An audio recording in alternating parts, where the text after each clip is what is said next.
So we got our next sort of idea of what to make. It's a piece of cherry, still rough cut form here, but the grain is fantastic. So trying to think up how to make a topper for the next walking stick or cane. So I like this part here, the bend in it naturally. Problem is, see this white stripe here? This is punky wood. See how it flakes off? Some kind of damage to the tree, but it's just a section. So what I'm going to do is I'm going to cut a portion here. It's about inch and a half from here to here. So it'll make a nice strip. And to keep this crook in it for a handle, we'll cut it about there. So let's get to it. Let's get rid of this bad part, peel off all the bark, get some general shaping done.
All right, moving on to the stick.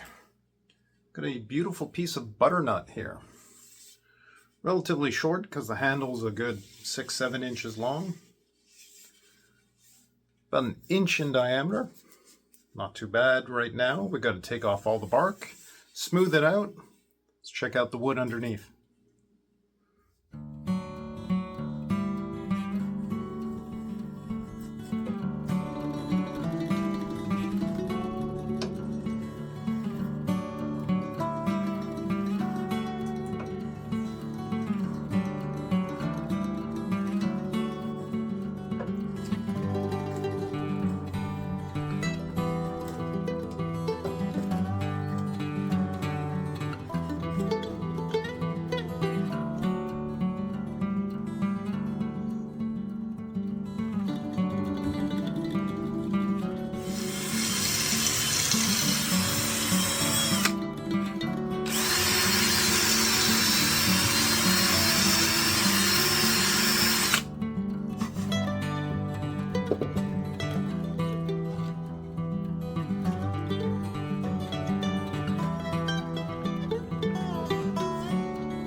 So, looks like we're getting close to putting on finish. Got a beautiful top here of cherry with fantastic grain. This is going to pop nicely. We did a like a 30-degree angle transition piece here with white oak. I think it's a 1/4 inch white oak. Got the steel rod in there. And then down to very thin. This is going down to, I think it's a 5/8 down here. And the stick is out of butternut. Nice medium hard. Not quite as hard as ash, but still rigid enough. Total height, about 48 inches. So let's get some oil on this. I'm going to be putting on a couple of coats of Watco Teak oil, just here on a rag. Put it in a separate container. I think that's a good shot for you. Here, see this grain. Oh, fantastic. Sanded everything up to 400 grit. And that's where it's really starting to pay off, all that hard work. Just look at that. You see it's already soaking in, so this is going to take several coats. But beautiful. Nice darker white oak transition piece. And the butternut is going to stay nice and light. A good contrast to the topper. So let's finish that up. Several more coats here. And let's see what that turns into.